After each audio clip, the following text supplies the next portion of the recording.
perusahaan.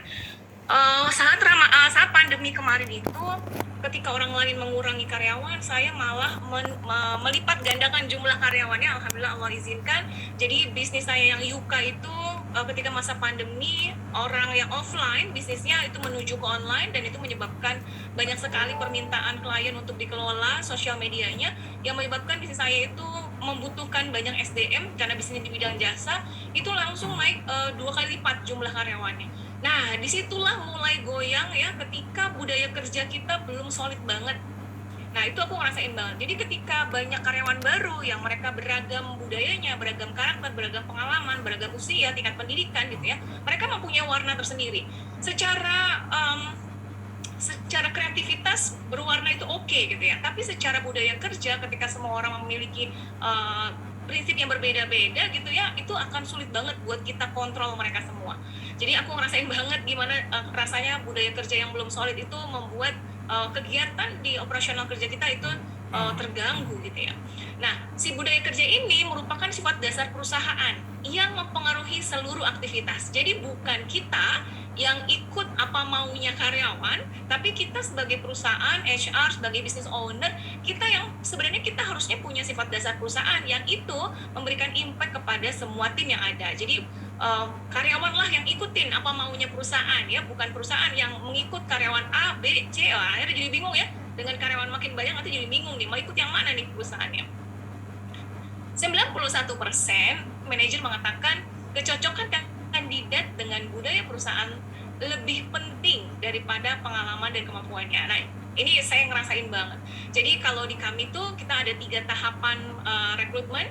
Jadi saat di bulan pertama itu masa probation, itu 1 bulan ya.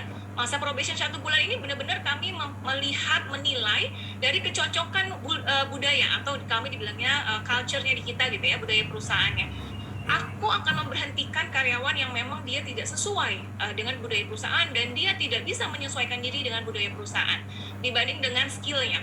Karena bagi kami skill itu bisa dilatih, tapi kecocokan budaya itu udah harga mati lah ibaratnya gitu ya, udah saklek banget. Mereka yang mengikuti budaya perusahaan, bukan perusahaan yang mengikuti keinginannya mereka gitu. Nah, karena dari skill menurut saya itu sesuatu yang bisa di upgrade kapan saja dengan cara yang banyak lah zaman sekarang ya, upgrade skill itu caranya banyak banget.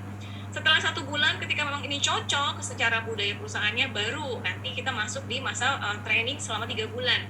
Kalau udah cocok juga nih budayanya di sini, kita kontrol juga selama 3 bulan ini bagaimana dia dengan budaya perusahaan, makin bagus tidak gitu kan ya.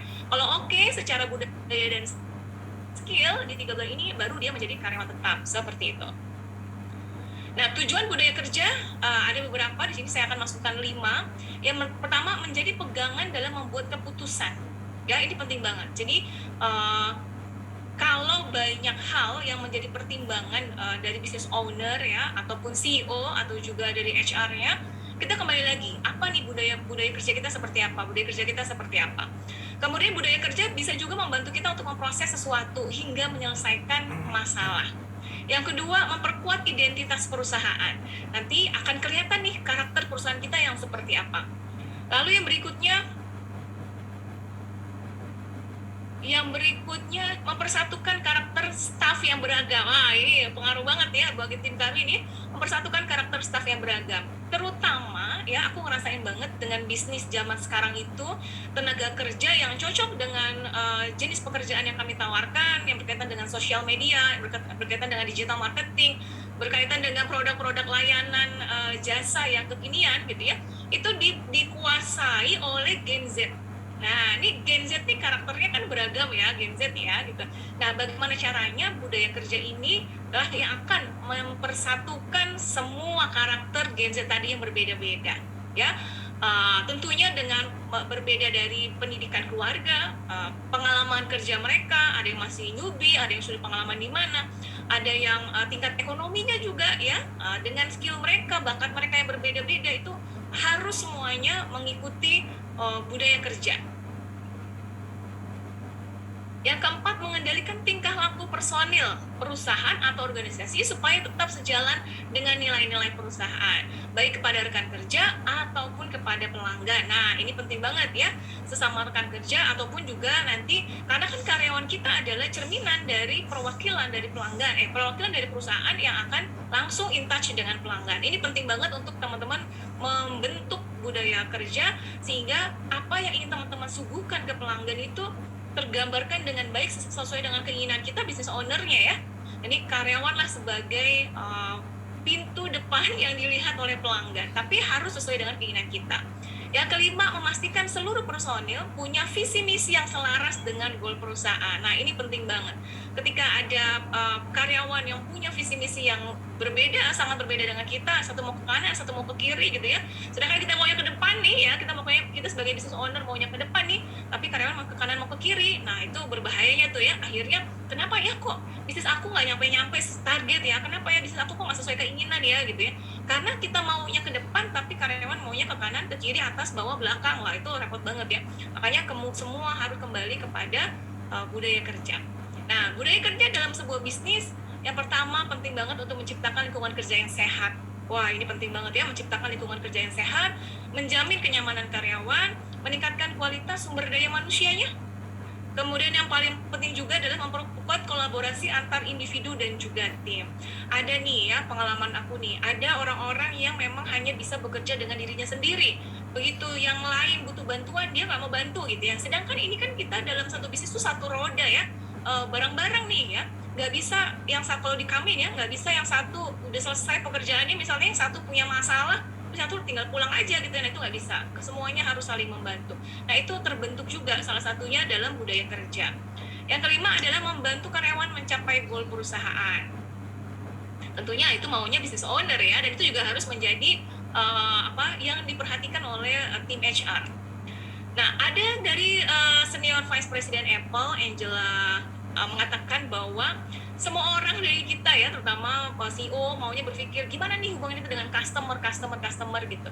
Tapi kita lupa sebenarnya customer kita itu bukan cuma pelanggan ya. Kalau kita sebagai business owner atau kita sebagai tim manajemennya, bahwa karyawan kita juga itu sebenarnya customer kita. Bagaimana kita memuaskan tadi pelanggan itu sudah wajib, tapi bagaimana sih kita memuaskan karyawan? Bagaimana kita memfasilitasi karyawan? Bagaimana kita membuat environment yang oke buat karyawan sehingga karyawan memberikan feedback juga tentunya buat kita. Gitu. Karyawan mendapatkan apa yang dia mau, dia pun akan memberikan apa yang kita mau. Tapi dalam satu ranah budaya kerja yang sama. Nah, dengan budaya kerja yang bagus, perusahaan akan lebih cepat dalam menemukan masalah. Ini juga penting banget. Ada salah satunya budaya di kami adalah no blame, jadi tidak boleh saling menyalahkan. Kalau udah ada satu permasalahan nih ya, kedua belah pihak itu semuanya harus saling mengevaluasi. Jadi nggak boleh, ini sih gara-gara kamu, jadinya begini. Oh, itu nggak boleh tuh, itu nggak ada di kita. Ya, kalau ada karyawan yang melakukan hal seperti itu bisa kena SP nanti tuh. Jadi dengan adanya budaya kerja yang bagus, itu bisa mempercepat kita dalam menemukan masalah. Jadi konsep kita adalah bukan berorientasi pada masalah, tapi berorientasi pada solusi. Nah, hal-hal seperti itu kita masukin juga di budaya kerja. Biasanya masalah-masalah apa sih yang ada ya di penerapan budaya kerja ya? Yang pertama, adanya perilaku intimidasi antara karyawan. Ini ya penting ya. Kadang dari senioritas ya. Senioritas dalam artian masa kerja, ada juga senioritas dalam artian usia. Kemudian ada juga senioritas dalam jabatan. Nah, itu penting banget bagaimana tidak ada intimidasi antar karyawan. Itu pun kita blend dalam budaya kerja. Yang berikutnya adalah komunikasi antar elemen yang tidak baik. Kemudian lingkungan kerja penuh perilaku gosip yang berlebihan. Nah, ini ya terkadang kan itu biasalah sehari-hari gitu kan ya. Biasa sehari-hari, tapi kalau di kantor kita isinya orang-orang yang berperilaku gosip yang berlebihan, wah itu juga mempengaruhi ya pekerjaan-pekerjaan. Yang berikutnya angka absensi atau ketidakhadiran yang tinggi. Ya. Ada gimana ya Mbak Muri nih cara untuk mendisiplinkan karyawan. Nah, hal-hal kayak gitu sebenarnya sudah bisa kita masukkan juga di budaya perusahaan, budaya disiplin. Ya, nanti saya akan berikan contoh budaya perusahaan yang kami terapkan. Nanti teman-teman boleh contek ya, boleh contek, boleh modifikasi, ataupun hanya sekedar mendapatkan insight saja, itu it's okay. Yang berikutnya, beban kerja dan deadline yang tidak realistis. Nah, ada lagi nih yang keempatnya nih, adanya perilaku workaholic. Ini sebenarnya aku banget sih ya, cuma terkadang perlu kita batasi nih ya, bagaimana caranya supaya kita bisa benar-benar oke ya, balance lah antara kehidupan kerja dengan kehidupan pribadinya kita, keluarga ya. Nah, ada yang mengatakan kalau bahasanya aku anak Betawi ya, bahasa di Betawi itu gini, anget-anget tai ayam ya. Ada yang pernah dengar istilah gitu nggak ya? Jadi cuma sebentar gitu ya, Mbak Muri, aku udah punya nih budaya perusahaan, tapi cuma awal-awal aja diterapin gitu ya, habis itu enggak, habis itu hilang gitu ya. Ada juga yang cuma kayaknya cuma sekedar pajangan aja deh si budaya kerjanya ya, tidak sampai teraplikasikan sehingga nggak ada dampaknya juga gitu ya, cuma formalitas. Nah, itu bagaimana solusinya? Nah, yang pertama ya, kita harus identifikasi dulu perilaku yang bermasalah. Nah, ini masalahnya di mana nih masalahnya ya? Kenapa bisa ada tidak sesuai dengan budaya kerja yang sudah kita canangkan ya? Misalnya ternyata ada intimidasi, kemudian ada komunikasi ya, komunikasinya buruk nih. Nah, kemudian lingkungan kerja penuh perilaku yang gosip dan berlebihan. Jadi intinya di pertama itu kita identifikasi dulu ya, perilaku seperti apa nih. Jadi bukan masalahnya dulu sebenarnya, tapi perilaku, hal-hal apa, karakter seperti apa itu yang sebenarnya membuat toksik tuh beredar tuh di kantor kita ya. Aduh, kalau sekarang kan biasanya toksik ya. Jadi hal-hal buruk apa tuh biasanya. Nah, setelah itu baru deh kita bikin strategi perbaikannya. Pertama pasti tentunya kita ajak ngobrol dulu nih ya, kita ajak ngobrol dulu nih karyawannya ya, deep talk dulu sama mereka. Nah, penting banget teman-teman dalam hal mengkritisi karyawan, coba untuk tidak mengkritisi mereka di depan umum ya. Panggil dalam ruangan tertutup atau ruangan terpisah gitu kan ya, 4 mata saja, ajak ngobrol lebih dalam. Ketika emang ini misalnya bermasalahnya 2 orang nih, si A sama si B gitu ya, panggil dulu satu-satu ya, panggil dulu si A misalnya ya ke dalam ruang tertutup, kemudian minta pendapatnya si B. Baru setelah kita mendapatkan 2 pendapat nih dari A dan B, nah habis itu baru nanti kita ajak ngobrol berdua nih, mana kelihatan ya siapa yang berbohong, siapa yang menuduh, siapa yang blaming terus. Nah, nanti akan kelihatan seperti itu. Tapi intinya kita juga harus objektif ya terhadap penilaian karyawan. Lanjutkan. Nah, lalu setelah tadi menemukan permasalahannya, evaluasi nih ya, evaluasi strategi perubahannya. Nah, kalau kita ngomongin strategi untuk menerapkan, paling gampang orang tahunya strategi marketing ya, tapi ternyata di dalam perusahaan yang harus paling penting juga adalah strategi penerapan budaya perusahaan, strategi membuat karyawan kompak, strategi membuat karyawan produktif gitu ya. Nah, strategi-strategi itu kami tuangkan juga nih poin-poinnya di dalam budaya perusahaan. Nah, strategi yang udah kita buat itu ya harus dievaluasi ya secara berkala. Gimana nih penerapannya, oke enggak? Gimana nih, apakah hanya tadi ya anget-anget sebentar doang gitu kan ya? Apakah cuma masuk kuping kanan keluar kuping kiri ya, tidak ada penerapannya? Jadi kan ibaratnya gini ya, peraturan itu ada yang mengatakan peraturan itu dibuat untuk dilanggar ya. Mungkin sebagian dari kita pernah mengalami pakai helm itu kalau ada polisi aja gitu ya, tapi tidak menyadari bahwa pakai helm itu untuk keselamatan kita sebenarnya ya, bukan karena takut polisi kan gitu. Nah, coba evaluasi lagi kenapa banyak masalah-masalah internal di karyawan, padahal sebenarnya kita kan pengen fokusnya masalahnya itu adalah gimana sih growth bisnis, gimana gedein bisnis lagi. Udah nggak pengen deh mikirin hal-hal receh, gap antara si A dan si B, gap antara tim pemasaran dengan tim penjualan, gap antara senior dan junior. Kita nggak pengen banget ya kayak gitu ya gitu. Kita pengennya udah fokus di pengembangan bisnisnya. Tapi realitanya ya, it's about team ya. Jadi bisnis itu tentang people development, bisnis itu tentang mengolah manusia ya kan. Pelanggan juga manusia, karyawan kita juga manusia, vendor juga kita manusia gitu. Kalau kita nggak membereskan dulu nih komunikasi internal ya, nggak evaluasi tim kita, nah itu berat ya. Nah, ini contoh dari budaya yang kami terapkan.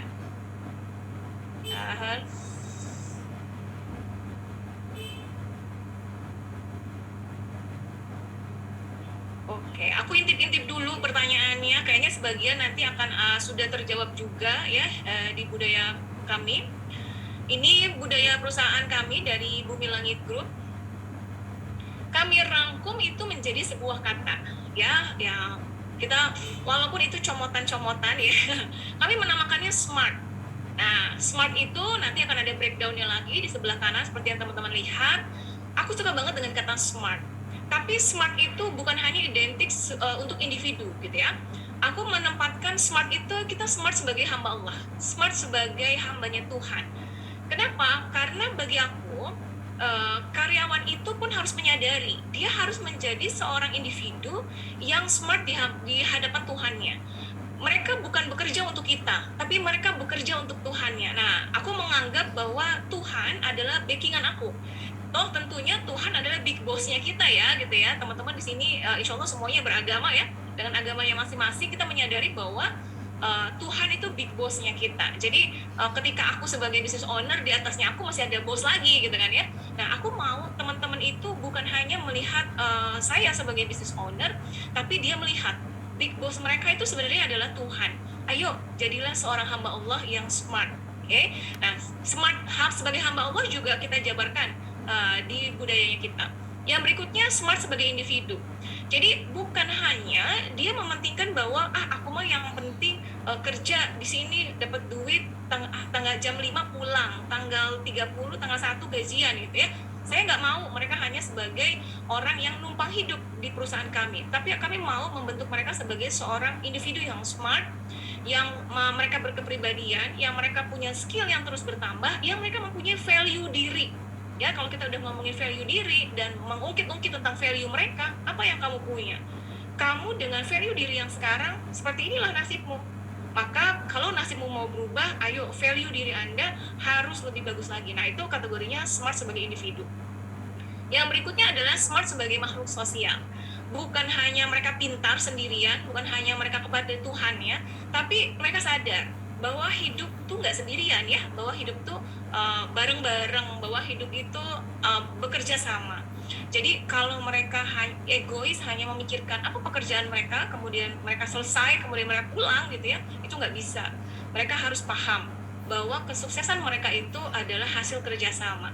Maka dibutuhkan karakter diri yang smart sebagai makhluk sosial. Nah, jadi 3 poin tadi ya, smart sebagai hamba Allah, smart sebagai individu, dan juga sebagai makhluk sosial. Nah, smart ini kami jabarkan lagi. Oke, jadi smart adalah value yang paling penting di perusahaan kami. Smartnya tentu dalam 3 hal. Nah, si value ini kita jabarkan menjadi kegiatan-kegiatan apa yang harus mereka lakukan, budaya-budaya seperti apa yang mereka kerjakan, yang itu akan membentuk diri mereka menjadi sosok seorang yang smart. Nah, S-nya kita akan bahas satu-satu. S-nya adalah religious.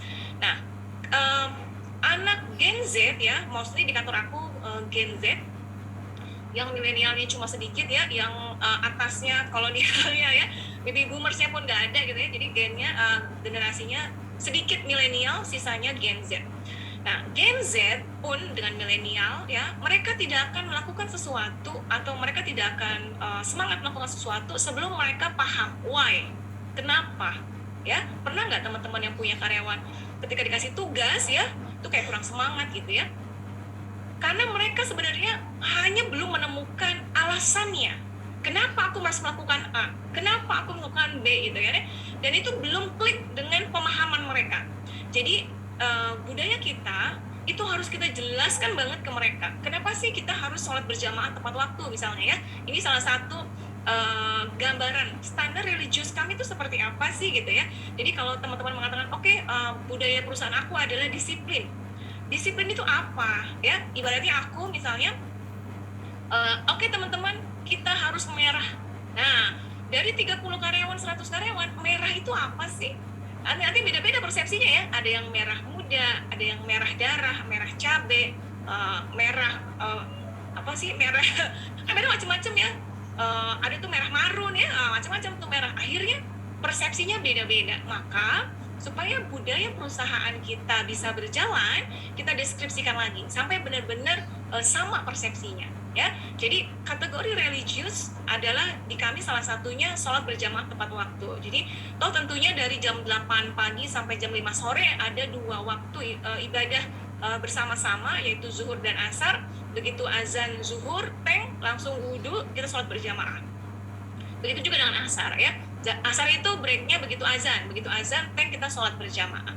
Nah, lalu dijabarkan nih poin-poinnya, kenapa sih kita harus sholat berjamaah gitu ya. Sekali lagi, kita pun secara individu, kenapa sih kita harus menyembah Tuhan? Kalau kita belum tahu why-nya ya, alasan-alasan kuatnya apa, mungkin itu juga males-malesan ibadah kan gitu ya. Nah, maka sama generasi Gen Z pun mereka harus paham apa segala budaya perusahaan yang kita tanamkan, mereka harus tahu alasan-alasannya. Nah, yang berikutnya religius di kami salah satunya adalah boleh sholat sunnah duha. Nah, jadi teman-teman gini, di luar sana kalau kita ngomongin marketing, pasti kita punya unique selling proposition